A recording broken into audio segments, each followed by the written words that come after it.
ناظرین جب یکجہتی کر لی تو پھر آپ کو پتہ ہے قاضی فائز عیسیٰ جو ہے وہ سرخرو ہو گئے، اور سرخرو ہو کے آج وہ ان کے متعلق سوشل میڈیا پہ یہ ٹرینڈ چلایا جاتا ہے کہ وہ بڑے نیک پاک اور بڑے ایماندار اور بولڈ تو وہ ہیں، بڑے ایماندار اور ڈیڈیکیٹڈ قسم کے جج ہیں۔ ناظرین اگر وہ ڈیڈیکیٹڈ قسم کے جج ہیں تو میں یہ آپ سے اور اعلیٰ عدلیہ سے اور اعلیٰ حکام سے یہ درخواست کروں گا کہ قاضی فائز عیسیٰ کو چاہیے کہ وہ اپنی لندن والی پراپرٹی کی جسٹیفیکیشن دے دیں، کیونکہ چیف جسٹس بننے کے لیے وہ بھی پر تول رہے ہیں اور وہ تیار بیٹھے ہیں چیف جسٹس بننے کے لیے۔ تو میرا خیال ہے کہ لندن والی پراپرٹی کی جسٹیفیکیشن انہیں دے کر چیف جسٹس کا حلف اٹھانا چاہیے، تاکہ وہ کوئی متنازع صورت نہ اختیار کر سکیں۔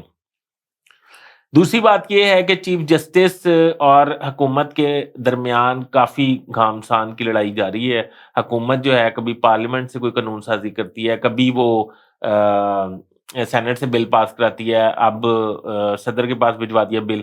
وہ بل جو صدر کے پاس گیا ہے اس کا مستقبل کیا ہوگا وہ بھی میں آپ کو بتاؤں گا، پر میں یہ سمجھتا ہوں کہ جو ابھی تک کے حالات ہیں اس میں اور آج تک کے حالات کے مطابق فل بینچ بنانا چیف جسٹس کا خالصتاً اختیار ہے۔ اگر کوئی کیس سپریم کورٹ میں آتا ہے تو اس کو سنگل جج یہ کیس سنے، یہ بھی چیف جسٹس کا اختیار ہے۔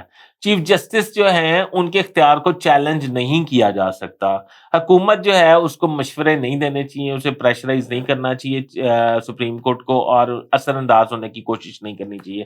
نواز شریف آپ کو پتہ ہے نااہل ہیں، اور پاکستان سے بیرون ملک بیٹھ کے لندن بیٹھ کے وہ پریس کانفرنس کر رہے ہیں۔ میں سمجھتی ہوں یہ پریس کانفرنس بھی سپریم کورٹ کے آنے والے ڈسیزن پہ اثر انداز ہونے کی ایک ناکام کوشش ہے۔ ناظرین میرا یہ خیال ہے کہ کسی بھی صورت میں عدلیہ کو چیلنج نہیں کرنا چاہیے۔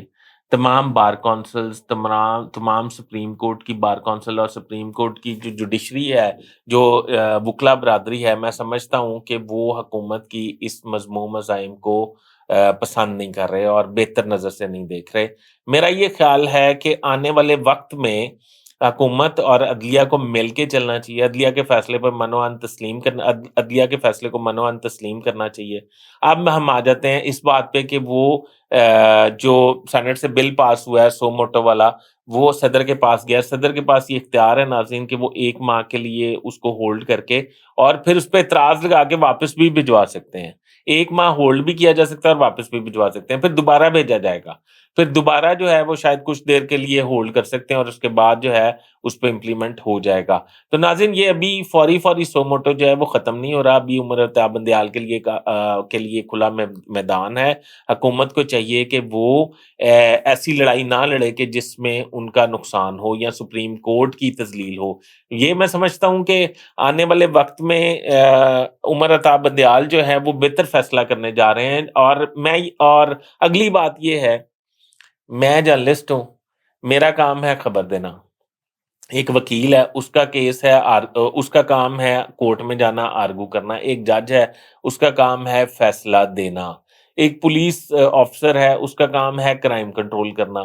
ایک لیبر انسپیکٹر ہے، اس کا کام ہے لیبر کی فلاح و بہبود کے لیے کام کرنا۔ سوشل سیکورٹی افسر ہے، اس کا کام ہے لیبر کی فلاح و بہبود کے لیے کام کرنا۔ اب جو الیکشن کمیشن ہے اس کا کام ہے الیکشن کروانا۔ اب الیکشن کمیشن کیوں الیکشن نہیں کروا سکتا؟ اس کو اس بات پہ نوکری چھوڑ دینی چاہیے، کیونکہ وہ نااہل ہے، وہ الیکشن نہیں کروا سکتا، اس کو اس پہ نوکری چھوڑ دینی چاہیے۔ فوج ہماری جو ہے اس کا کام ہے ڈیفینس کرنا، جیسے کہ وہ کر رہی ہے۔ اگر وہ فوج ڈیفینس نہیں کر پاتی تو فوج کے لیے بھی ایک سوالیہ نشان ہے۔ اب ہر محکمہ جب اپنا اپنا کام کر رہا ہے تو الیکشن کمیشن کیسے اپنا کام نہیں کرے گا؟ فائنانس ڈویژن کیسے اپنا کام نہیں کرے گا؟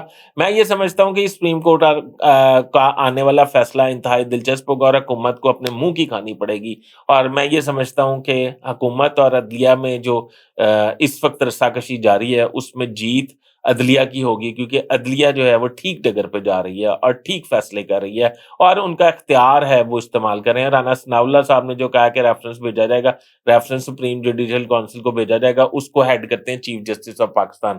چیف جسٹس آف پاکستان اگر ریفرنس ایکسیپٹ کر بھی لیتے ہیں تو سینکڑوں ریفرنس پہلے پڑے ہوئے ہیں، اس کی کیا گارنٹی ہے کہ پہلا ریفرنس پہلے وہ یہی سننا شروع کر دیں گے؟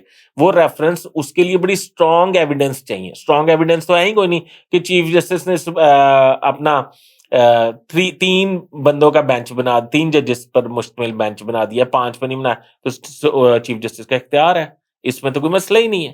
تو اس لیے میں یہ سمجھتا ہوں کہ یہ ریفرنس والا بھی جو ہے صرف خالی نعرے اور پھوکی بڑکیں ہیں۔ میں یہ سمجھتا ہوں کہ ایسا نہیں ہوگا اور ریفرنس حکومت نہیں بھیجے گی، اور آنے والے وقت میں عدلیہ کا فیصلہ مان کے پاکستان میں استحکام پیدا کیا جا سکتا ہے۔ ناظرین میرے چینل کو سبسکرائب کر لیں اور میرے بیل آئیکن کے بٹن کو دبا دیں تاکہ تمام نوٹیفیکیشن آپ کی خدمت میں پیش ہو سکیں۔ میرے چینل کو سبسکرائب کر کے مجھے شکریہ کا موقع دیں۔ ناظرین اپنے ہوسٹ فیصل ادریس بٹ کو اجازت دیجیے۔ اللہ حافظ۔